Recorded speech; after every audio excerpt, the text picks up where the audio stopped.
आपका अभिनंदन है न्यूज 18 पर। मेरा सवाल आपसे सीधा है, बड़ी हार हुई कांग्रेस पार्टी की और उसके बाद मध्य प्रदेश की कमान आपको सौंपी गई, लेकिन आप मेहनत तो कर रहे हैं, लेकिन लगता है रंग आने में अभी थोड़ा समय लगेगा, क्योंकि ओपिनियन पोल ये कह रहा है कि बीजेपी का नंबर 28 रहेगा और कांग्रेस की सीटें 1 रह सकती हैं। अभी तक का ओपिनियन पोल यही है।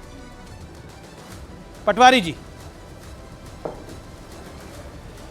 नहीं, मैं न्यूज़ 18 के सारे दर्शकों को धन्यवाद देता हूं, नमस्कार करता हूं। बात यह है कि देश में मोदी गारंटी की बात आप लोग रोज बताते हैं, पर हमारे प्रदेश में 2023 में मोदी जी आए थे, वो कह के गए थे कि 3,000 रुपये बहनों को देंगे, 3100 रुपये धान का दाम देंगे, 2700 गेहूँ का देंगे, 400 का गैस सिलेंडर देंगे। एक भी पूरा नहीं हुआ, आज तक चालू नहीं हुआ। ये 23 की है। जो इससे पहले 14 में कहा था 2 करोड़ रोजगार का मुद्दा तो आपने शायद लिया ही होगा मेरे ख्याल से। वो तो बेरोजगारी तो आप बता नहीं सकते, बिल्कुल सबसे टॉप मुद्दा है, ऊपर बेरोजगारी है, जनता की राय में भी टॉप मुद्दा है। 80% बच्चे नशा करते हैं, 80% बच्चे देश भर में अब नशा करते हैं। ये भी सेंसेक्स बोलते हैं, मैं नहीं बोलता हूँ। तो जब मोदी जी ने कहा बहुत हुई महंगाई की मार, तो आप लोगों के जो एंकर हैं यहाँ, इनकी तो सैलरी बड़ी बड़ी होती है, इनको तो असर नहीं आता है, पर जनता को आता है कि जो महंगाई हुई है ये इतनी अद्भुत है, अकल्पनीय है कि मुझे पता नहीं कि आप लोगों को इसका एहसास होगा कि नहीं। पर पटवारी साहब, इन सब मुद्दों के बावजूद तीन राज्यों में हिंदी पट्टी में बीजेपी को जीत मिली। फिर किसानों की बात, जो एमएसपी की बात, इस देश में 70% किसान है। एमएसपी को लेकर नरेंद्र मोदी जी ने देश को कहा था 2014 से पहले है कि जितनी लागत आएगी उससे सीधा डबल, और उसके बाद एमएसपी का तय होना। आज तक कुछ हुआ नहीं, किसानों की लागत डबल हो गई। तो उसका आपके एग्जैक्ट पोल में क्या है, आई डोंट नो, मुझे नहीं पता, देश के किसानों को भी नहीं पता। पहले लोग किसान कितनी शहादत हुई, अभी कितनी परेशानी आ रही है। किसी दुनिया के देश में ऐसी आंदोलन के खिलाफ कीले और तार नहीं गाड़े गए जो हमारे देश में गाड़े गए। मैं मानता हूँ कि इनके बाद भी आपके एग्जैक्ट पोल होके रहते हैं। मतलब कैसे नरेंद्र मोदी सरकार का प्रोपोगेंडा बनाना और उसमें सहभागी बनना, ये एक तरह से देखिए, ये तो ओपिनियन पोल है। उमेश झा साहब ने ओपिनियन पोल करा है, लोकतंत्र की रक्षा करने वाले लोग हैं। अमीश, आप लोग ध्यान रखो। नहीं, देखिए जीतू पटवारी, देखिए हम तो ध्यान रख ही रहे हैं। ओपिनियन पोल तो जो है, हम 1,18,000 लोगों तक पहुंचे। उमेश झा साहब ने ओपिनियन पोल किया है, वो हमारे साथ बने हुए हैं। अगर आपका कोई प्रश्न है ओपिनियन पोल को लेकर तो जरूर उमेश झा उसका जवाब देंगे। उमेश झा जी। उमेश झा, आप कुछ कहना चाहते हैं जीतू पटवारी को, कांग्रेस के मध्य प्रदेश के अध्यक्ष हैं? उन्होंने मुद्दे की बात की, तो जो मुद्दा हमने पूछा कि आप किस बेसिस पे वोट डालते हैं लोगों से, तो सबसे बड़ा मुद्दा निकल के आया था बेरोजगारी का, महंगाई का। किसी प्रदेश में लॉ एंड ऑर्डर सिचुएशन थी, किसी प्रदेश में कोई और इशू था, मगर अक्रॉस 21 स्टेट्स महंगाई और बेरोजगारी सबसे बड़ा मुद्दा रहा। बाकी कोई मुद्दे इतने ऊंचे नंबर लेके नहीं आए जितने ये 2 मुद्दे थे। जी, अकु श्रीवास्तव भी कुछ कहना चाह रहे हैं। अकु जी, देखिए एक सेकंड जीतू, अकु श्रीवास्तव भी कुछ कहना चाह रहे हैं, सीनियर जर्नलिस्ट है, लेट हिम हियर।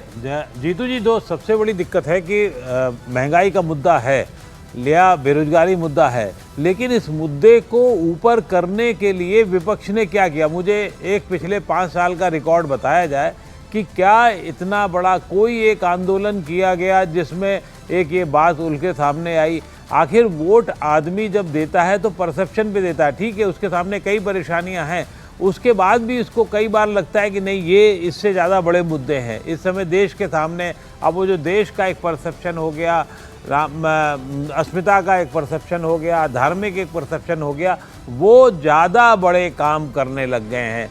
क्या मैं फिर वही जानना चाहता हूँ, आज से 10 साल पहले तक जब तक इनकी सरकार नहीं थी तो गैस के दाम 1 रुपया, 2 रुपया, 5 रुपया बढ़ जाते थे तो पूरी दिल्ली में दंगा फसाद तक हो जाता था। मुझे प्याज पर सरकारें गिरी थी, बिल्कुल गिरी थी। अटल बिहारी वाजपेयी की सरकार उसी महंगाई को लेकर के उठी थी।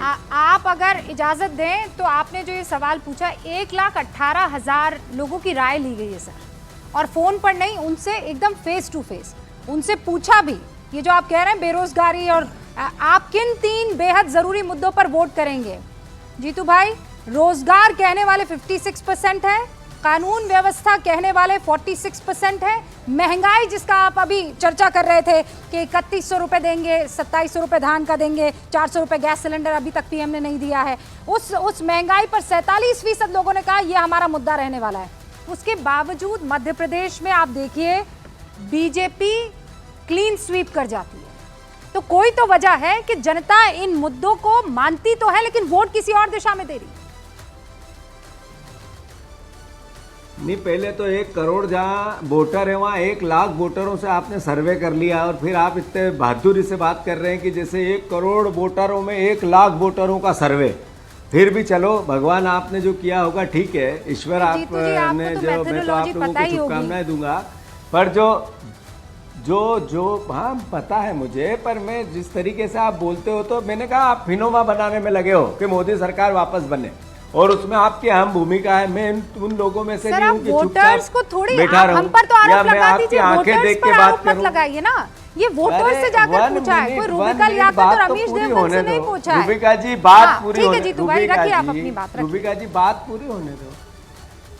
मैं अनुरोध ये कर रहा था कि आप मध्य प्रदेश में बेरोजगारी की बात आपने की होगी, पर बेरोजगारों को लीगल राइट दिया गया है कि सोशल मीडिया पे वो जुआ खेले।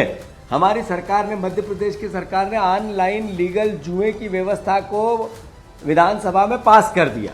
ये सवाल का आपने नहीं दिया, ये हुआ क्यों? अब ये मीडिया को इसका प्रोपोगेंडा बनाना था। अब इनने कहा, अभी मुझसे पहले जो जर्नलिस्ट थे उनका मैं बहुत आदर करता हूं, उन्होंने कहा कि विपक्ष वैसी आंदोलन क्यों नहीं कर पा रहा है।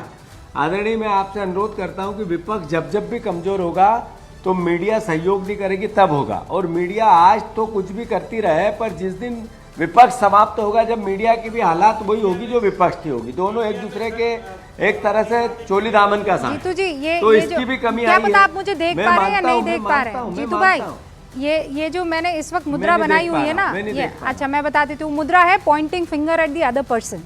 बाकी 3 को आप नहीं देख रहे हैं। ये मीडिया करने से कोई बात नहीं। आप कहना चाहते हैं, आपकी छोटी बहन हो, आप कह दीजिए जितना आपको मीडिया करना है वो कर दीजिए, लेकिन जनता को जाकर क्या कहेंगे कि मीडिया ने उनको जाकर रोका? ये थोड़ी होगा। आप क्या वो माहौल बना पा रहे हैं? यही अक्कू जी पूछ रहे थे। प्लीज स्क्रीन पर अक्कू जी को।